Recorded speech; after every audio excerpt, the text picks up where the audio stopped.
ஓம் சாந்தி. K Surajbhai அவர்களின் தாரணை வகுப்பு டிசம்பர் 14, 2024.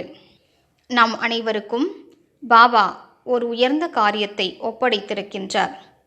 இவ்வுலகில் உள்ள அமைதியற்ற ஆத்மாக்களுக்கு நீங்கள் அமைதி வழங்க வேண்டும் என்கிறார். நாம் தன்னைத்தான் அமைதி குடிலாக மாற்றுவோம். சுயத்திற்குள் அமைதியின் சக்தியினை நிரப்பிக்கொள்வோம். அதன் மூலம் இப்போதும் மற்றும் வரக்கூடிய காலகட்டத்திலும் அநேக அமைதியற்ற ஆத்மாக்களுக்கு நாம் அமைதியை வழங்க முடிய வேண்டும். உலகில் அமைதியற்ற தன்மை அதிகரித்து கொண்டே செல்கிறது.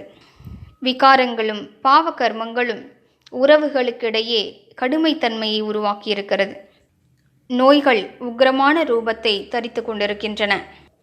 மேலும் உலகம் அமைதியற்ற தன்மையின் பிடியில் மாட்டிக்கொண்டிருக்கிறது.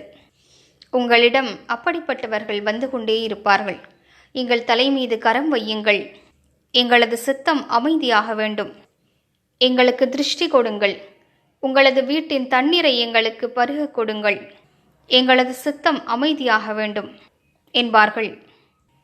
நாம் சிந்தித்து பார்ப்போம். அமைதியை தேடி வரும் ஆத்மாக்களுக்கு அமைதியை வழங்குவதற்கான சக்தி நம்மிடம் இருக்கிறதா? அல்லது நமது மனமே அமைதியால் நிரம்பவில்லையா? சின்ன சின்ன விஷயங்கள் நம்மை அமைதியற்றவராக ஆக்கிவிடுகின்றன. சின்ன சின்ன விஷயங்கள் நம் மனதை திசை திருப்பி விடுகின்றன. நாம் மறந்துவிடக்கூடாது, விஷயங்கள் மிகச் சிறியவையே ஆகும். நாம் மிக பெரியவராவோம். விஷயங்கள் மிகச் சிறியவையாகும்.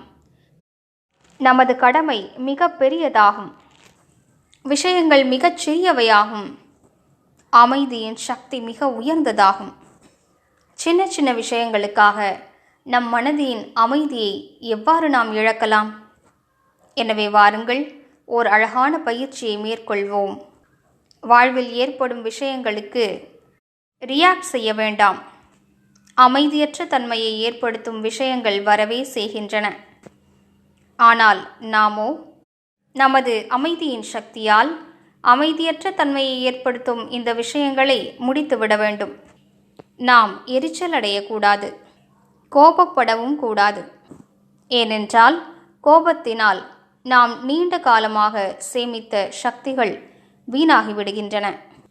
காமமும் கோபமும் மனிதர்கள் சேமித்த புண்ணியத்தை அழித்து விடுகின்றன. காமத்தினால் புண்ணியம் அழிந்து போகிறது. மேலும் கோபத்தினால் மனிதரின் நல்ல புத்தி அழிந்து போகிறது. எனவே இந்த இரண்டையும் மிகப்பெரிய எதிரிகளாக கருதி நமது சித்தத்தினை அமைதிப்படுத்துவோம்.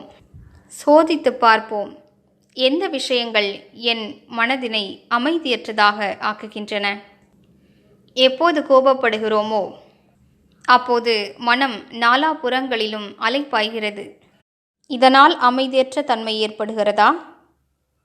அல்லது நமது உறவினர்களை பற்றிய கவலையினால் மனம் அமைதி இழக்கிறதா? தொழில் காரியங்களில் யாரோ சரியாக நடந்து கொள்ளவில்லை என்றால் அது மனதை அலைக்கழிக்கிறதா? அல்லது ஏதோ விகாரம், காமம், கோபம், பற்றுதல், பேராசை, நான் என்ற உணர்வு, இவை நமது அமைதியை பறிக்கவில்லை தானே? இப்போது இவற்றிற்கு விடை கொடுக்க வேண்டிய நேரம் வந்துவிட்டது. நாம் இப்படிப்பட்ட விஷயங்களில் மாட்டிக்கொள்ளக்கூடாது. தன்னைத்தான் அமைதியாக வைத்துக் கொள்வது நமது கையிலேயே இருக்கிறது. நன்றாக சிந்தித்து பார்ப்போம். நாம் விரும்புவோமானால் நமது சித்தத்தினை பலவிதமான சூழ்நிலைகளிலும் அமைதியாக வைத்துக் கொள்ள முடியும். ஆனால் இதற்காக அனைத்திலும் உயர்ந்த ஞானத்தின் பலம் தேவைப்படுகிறது. மேலும் யோகத்தின் சக்தியும் தேவைப்படுகிறது. அதன் மூலம் வரக்கூடிய விஷயங்களை சீக்கிரமாக முடித்துவிட்டு அவற்றின் தாக்கம் நமது அமைதியின் சக்தியை பறித்து விடாத அளவிற்கு சரி செய்து கொள்ளலாம். இன்று முழு நாளும் மிக நன்றாக பயிற்சி செய்வோம். நான் அமைதி குடிலாவேன். நான் அமைதி சொரூபமான ஆத்மாதான். அதற்கும் மேலாக நான் அமைதி குடிலாக இருக்கின்றேன். எனது ஒவ்வொரு அங்கத்திலிருந்தும் நாலாபுறங்களிலும் அமைதியின் அதிர்வலைகள் பரவுகின்றன. அவை இவ்வுலகிலிருந்து அமைதியற்ற தன்மையின் அதிர்வலைகளை அழித்து விடுகின்றன. நாம் நினைவில் கொள்ள வேண்டும், நமது அமைதியின் சக்தி மிகுந்த பலம் வாய்ந்ததாகும். அதில் மிகப்பெரிய அமைதியற்ற தன்மையை அழிக்கும் சக்தி இருக்கிறது. பின்னர் பரந்தாமத்தில் பாபாவை பார்ப்போம். அமைதி கடலான சொரூபத்தில் காண்போம். மேலும் அனுபவம் செய்வோம். அவரது அமைதி சக்தியின் கிரணங்கள் எனக்குள் நிரம்பிக் கொண்டிருக்கின்றன. மேலும் என்னிலிருந்து வெளிப்பட்டு நாலாபுறங்களிலும் பரவுகின்றன. அனைவருக்கும் அமைதியின் சக்தி கிடைக்கட்டும். அனைவரது அமைதியற்ற சித்தங்களும் அமைதி பெறட்டும் என்ற எண்ணத்தை உருவாக்குவோம். ஓம் சாந்தி.